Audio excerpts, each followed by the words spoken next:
Hello everyone, how's it going? My name is Rohan Shah and I'm the host of The Memoirs. Today I'm joined with a very special guest, Teja. Hi. Today we're going to talk about a topic that I think is really applicable and goes really unnoticed within us because it's not necessarily something that we go out of our way to find out. And that's specifically about nutrition, but going more in depth of that, it's more on protein and exercise. So Teja, why don't you start us off? Tell us a little bit about the importance of that. So I've learned the importance of that myself a year ago something because I suffered from being malnourished with a protein deficiency. I was looking to be healthy weight, but at the end of the day I was what they call skinny fat. So most of the people I've seen and then I've known even from my family, friends and everyone, they are healthy. They're in a healthy weight, but they usually don't consume enough protein. That leads to on an eventual basis, it leads to wasting of wasting of the muscles, and then they just become fat.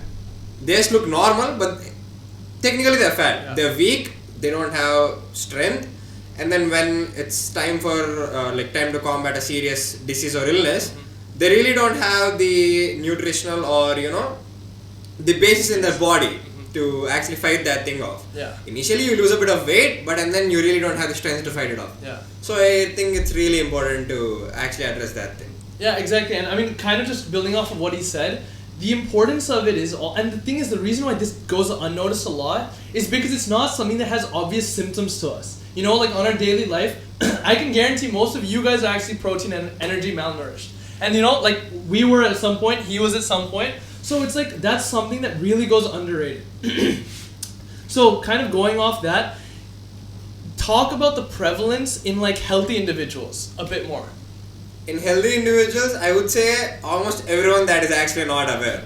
So you become aware at one point, Yeah. and before that even you were we were talking about that sitting at one point, and then we have been eating the same hostel food. So if that food wasn't sufficient for the both of us, it is not sufficient for anyone as well. Yeah. So once we started actually concentrating on the amount of protein we actually need to take, then we realized how important it is and how actually difficult it is, and then how we have to go out of our way to look to that we get enough protein every single day.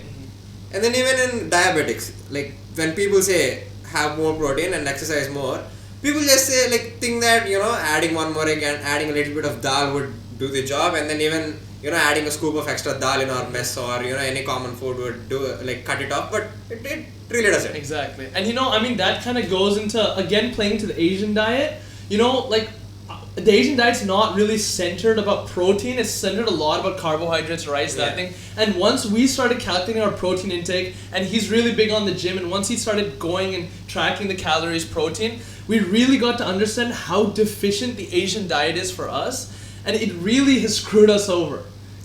Yeah, even in South Asia especially, and even as an Asian continent, the religious aspect of not eating a non-vegetarian diet, and then mostly based off a vegetarian diet. Even if people actually say that they're consuming non-veg or they're non-vegetarians, they usually do it once a week. That's really not sufficient. And then if you're eating outside, let's say our mess, only once I start eating in the mess did I actually eat dal every single day. At home you really don't. You just cook a vegetable and then eat rice. So that is purely carbohydrate and then no protein at all. There is also misconception about consuming fats. So it's if you consume too much fat, it's bad for you. But the thing is, too much carbohydrate is actually more of a danger to you than consuming a healthy amount of fats. So people only look at that thing. And then when you're trying to go into a diet, when they say diet, they just mean cutting off calories or on a wider basis, cutting off food as a whole. Yeah. So that is not what they're supposed to be doing. Yeah, exactly. And I mean, I think playing on to that misconception thing, there are a lot of misconceptions, especially among women, about consuming too much protein and that thing. And that can have a lot of dire consequences in the long term, especially in women and in the reproductive age group. Yeah. When they actually are going through their cycles of menstruation, they lose blood. So, and then people, when they're iron deficient, they just think that iron supplementation or some green leafy vegetables would cut it. But when you actually don't have the protein to do it, so you really can't get over it. And then meat, like people usually cut off meat for long, and then you see women that usually don't eat meat often, and then even they cut off meat for longer periods of time, for religious purposes and all. I have personally seen people that have gone off meat for a while, and then they've actually suffered more with deficiencies and stronger parts of anemia or any other vitamin deficiencies, and then once they hop back onto any meat, they actually doing pretty fine. Exactly. And I mean, just kind of, I probably should have said this at the beginning, but what kind of qualifies this guy is like, how much were you at the beginning? Like 60 something kgs? Yeah, 68. At the beginning, this guy was like 67 kgs, which I think in pounds is like what, 135? Around 130, 140. Now how much are you? Now I'm like 82. Exactly, 82, which is like 176 pounds. So he put on a solid 30 pounds. I mean, look at him. He's not fat. So that kind of, he's done a lot of research on this, so he has a lot of personal experience. And so one thing I want to ask you is like, of course meat is like, we know meat is a good source. In terms of vegetarians, what are good supplements and what are good alternatives vegetarians can focus on? To start off, personally I haven't seen anyone that is strictly you hear of people that don't eat, that don't do dairy, that don't do nuts. Those people I really don't know what they're supposed to be doing. But if you're just sticking to a non-vegetarian, off meats, like you're supposed to be eating eggs, increase your egg intake. If you're not into eggs also, you can have paneer, you can have a dal. Like, I'm not against eating dal. I'm just telling you that dal is not a protein source you should be depending upon. You can eat that. You can eat nuts. Any sort of nut does the job because it also has fats that are going to help you. Exactly. And there are many other artificial sources like whey protein and all. If you're not able to reach it, like people usually think that's kind of a bad supplement, it harms you. But if you look into that properly, and then if there is no other way that you are reaching at least 1 gram per kg body weight of protein, then it's fine. You can add 1 scoop of whey protein every day. You can get some milk, increase the amount of milk. You just have to increase what you're eating, and then reduce any other source of carbohydrates or calories, like cut off your sugars, eat less rice, that kind of stuff. Do it, and then on to whatever you can eat, your paneer, your milk and all, you can increase it a bit. And I mean, everything we're saying here, take it with a grain of salt. We are medical students, we do have a little bit of background on this, but don't take this as officials, as like, this is die-hard evidence. My thing is, do your own research. Whatever you're doing, do your own research, support it yourself. Once you're okay with it mentally, that's when you'll really follow it. And consistency is key. This guy is like the epitome of that.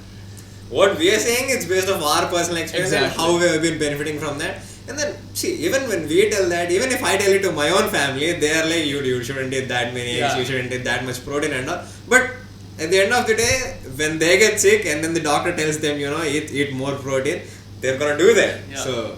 No, I mean, that's not, and so that kind of goes into, especially in like Asian households, I personally face it, he faced it a lot, the concept of bodybuilding and like consuming high amounts of protein is really looked like, I've had my mom say this a couple times, Mom, I love you, don't take this thing. But the thing is, I've had my mom be like, I don't like you're getting too big, this thing, that thing. And then this guy's faced it also a lot. So it's like, the thing is that we should have the differentiation between bodybuilding, health, and like fitness, generalized fitness.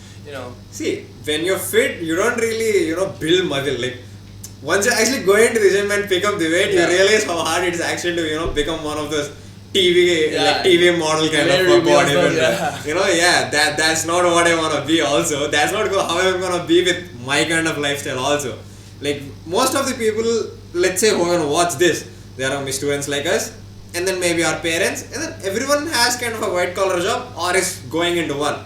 So with our lifestyle, you're not going to spend, the whole day in the gym and then as your lifestyle. So just to be fit, this is how you're going to be fit. That's it. Exactly. And I mean, I think in a day and age in which lifestyle diseases are becoming more and more prevalent, diabetes, obesity, coronary artery diseases, those things, it brings the importance of a balanced diet as well as fitness, And I mean, we'll do other episodes on specific types of fitness, and we'll do specific episodes on like how we lose weight, those kind of things.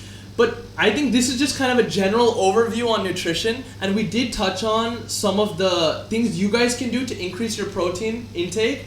And as medical students in rotations, postings, we do see patients, and especially in the pediatric age group, especially in like lower socioeconomic status, they come in with like severe protein energy malnutrition. Yeah. And it's a real problem that's not looked as a major thing. Protein energy malnutrition, though it's not, like, people kind of say that, but people stop using that term once, like, baby started looking proper and fit. But now, like, I've never seen it outside, like, yet, or, you know, textbooks don't emphasize on it that much. People usually just, you know, they teach us how they're not reaching milestones, weight, but I myself, I've seen more people that have reached or surpassed their milestones because of, you know, eating junk food than people who haven't reached their milestones because of malnutrition. I've seen people, you know, just any sort of junk food. Like, it's not obesity at that point. They just come back, it's easier. But the thing is, they're growing, but in an unhealthy way. That's what, setting yourself up for failure, you know? And I mean, that's a really important thing. I think this topic's super important, relevant to all of you guys, you know? Make the change as healthcare individuals, as individuals. Make the change today to kind of make a difference in your lifestyle, those around you. I'm sure you can see a lot of negative habits in a day and age in which food is at the snap of your fingers. You can get food. Swiggy, Zomato, DoorDash, those kind of things are there. You can just get whatever you want at whatever time. Be conscious of what you're eating. Don't fall into the traps. This is all a marketing scheme. They want you to buy their food. Be careful. Be healthy. Healthcare is expensive. Take care, guys. I really appreciate you for watching this video. Thank you so much for coming on the podcast. Do share, like, subscribe. We're a small channel. Any sort of support helps us a lot. I'll catch you guys next time.